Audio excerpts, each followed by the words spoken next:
ओम नमो भगवते वासुदेवाय। भक्तों, आइए आज हम इस कलयुग में सबसे ज़्यादा पुण्य देने वाले मंगलकारी प्रभु के श्री मुख से निकली हुई पावन कथा, जो भगवान नारायण स्वयं नारद जी के पूछे जाने पर कथा को सुना रहे हैं। और इस कथा को अभी श्री सूत जी महाराज 88,000 ऋषियों से सुना रहे हैं। पूर्व में हमने 4 अध्याय की कथा कह दी है, उसको आप प्लेलिस्ट में सुन सकते हैं। चैनल को सब्सक्राइब कर लीजिए और प्रभु की कृपा प्राप्त करें। तो ज़्यादा समय न लेते हुए आइए पावन मंगलकारी कथा का श्रवण करते हैं। इस कथा के श्रवण मात्र से आपकी हर मनोकामना पूर्ण होगी, ऐसा भगवान नारायण स्वयं नारद जी से कह रहे हैं। इससे सरल दूसरा कलयुग में कोई उपाय नहीं है। श्री सूत जी ने शौनकादिक ऋषियों से कहा, हे मुनियों, मैं और भी एक कथा कह रहा हूँ, आप लोग सुनिए। सतयुग में एक तुंगध्वज नामक राजा था।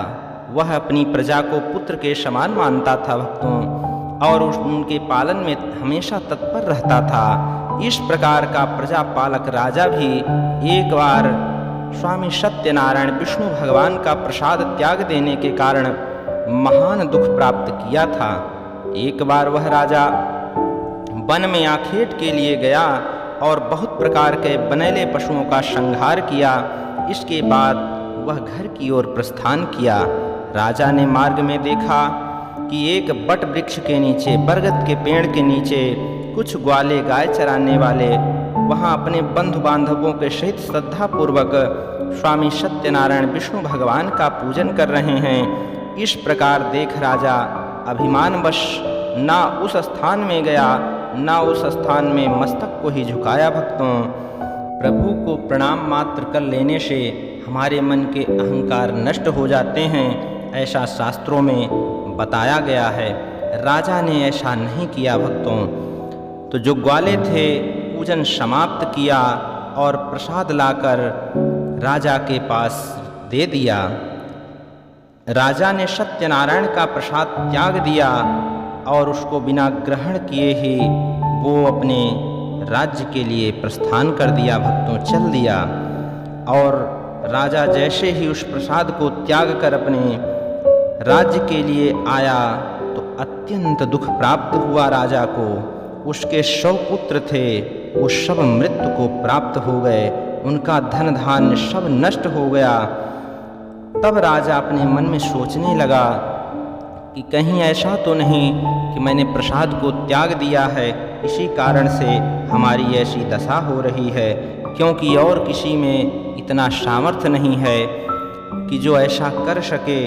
इस प्रकार सोचकर राजा शीघ्र ही उस स्थान पर गया जहाँ को लोग सत्यनारायण विष्णु भगवान का पूजन कर रहे थे। भक्तों, तत्पश्चात राजा ने भक्ति तथा श्रद्धा पूर्वक विधि सहित सभी गोप लोगों के साथ प्रभु का पूजन किया तथा भगवान से बहुत विनती किया कि हे नारायण, मुझसे अगर कोई गलती हो गई है तो उसको क्षमा कीजिए।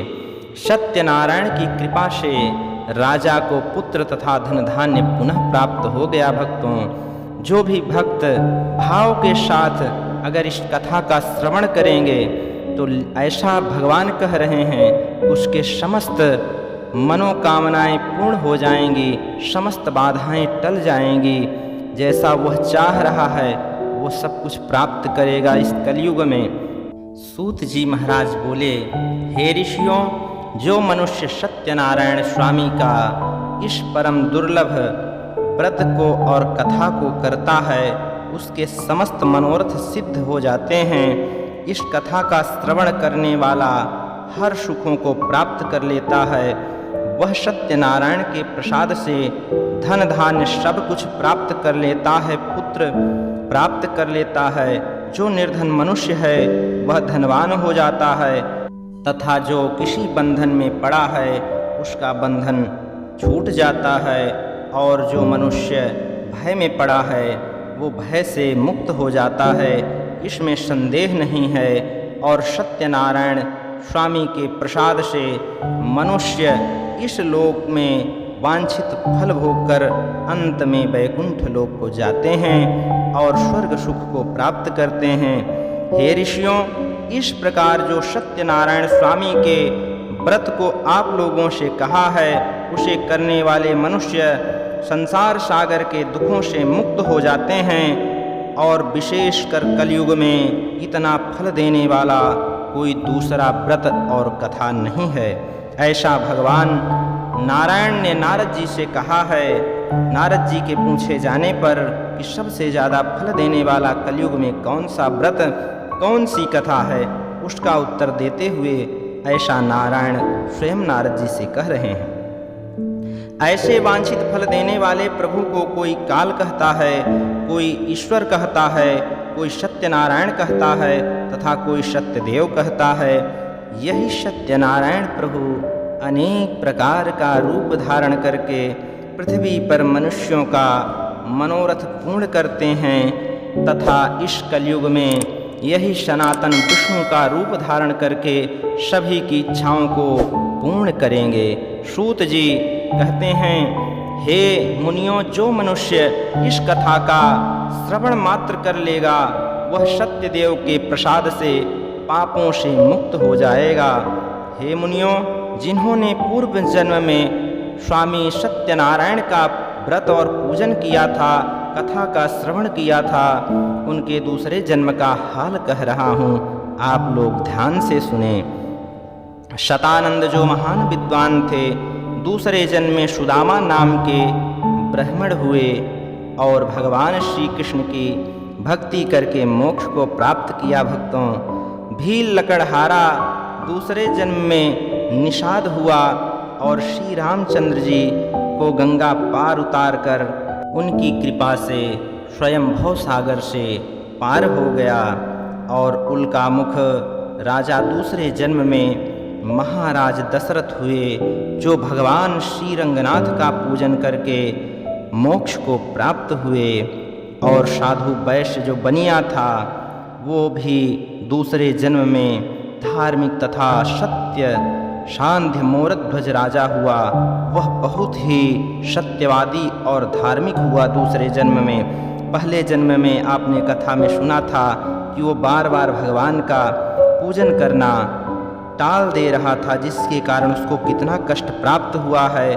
आपने पहले दूसरे अध्याय में, तीसरे अध्याय में इस कथा का श्रवण किया है। नहीं किया है तो आप जाके प्लेलिस्ट में जरूर ही श्रवण करें। वो इतना सत्यवादी था कि अपने स्त्री के साथ अपने एकलौते पुत्र का दाहिना अंग आरे से काट कर ब्राह्मण रूपी भगवान श्री कृष्ण को देना स्वीकार कर लिया था। आइए इस कथा को हम सुनते हैं। यह कथा इस प्रकार है भक्तों। एक बार भगवान ने विचार किया कि मोरध्वज राजा बड़ा सत्यवादी है, इसलिए इसकी परीक्षा लेनी चाहिए। अतः एक दिन ब्राह्मण का रूप धारण करके राजा के सामने आए। उनके साथ रस्सी से बंधा हुआ, साथ में एक सिंह भी था, शेर था। भगवान ने राजा से कहा, हे राजन, यह मेरा सिंह बहुत भूखा है, इसे भोजन दो। राजा बोला कि हे ब्राह्मण देवता, आपका सिंह क्या खाएगा?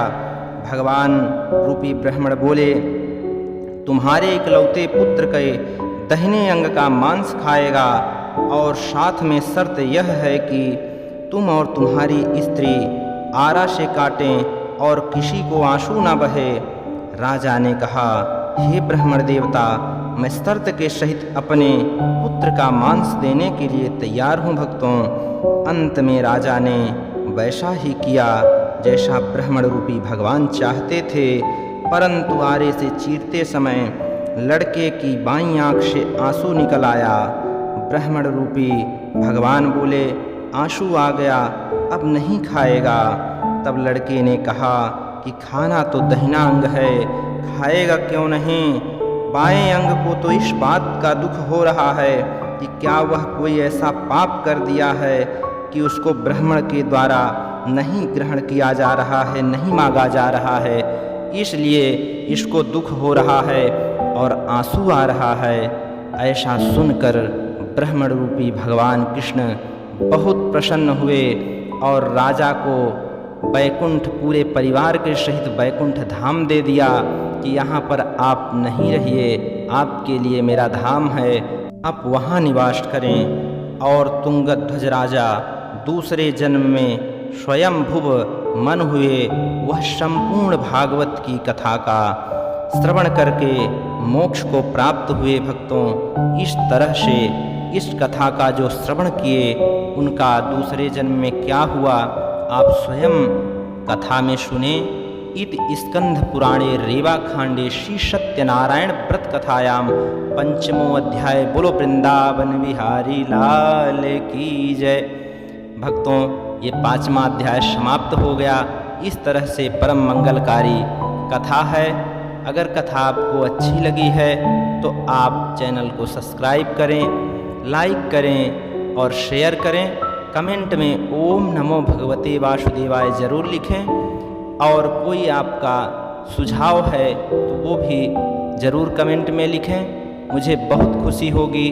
और जाकर पूरे पहले अध्याय से 5वें अध्याय तक की कथा का श्रवण अवश्य करें, जिससे पूरी कथा आप समझ पाएँ और प्रभु की कृपा प्राप्त कर पाएँ। ओम नमो भगवते वासुदेवाय।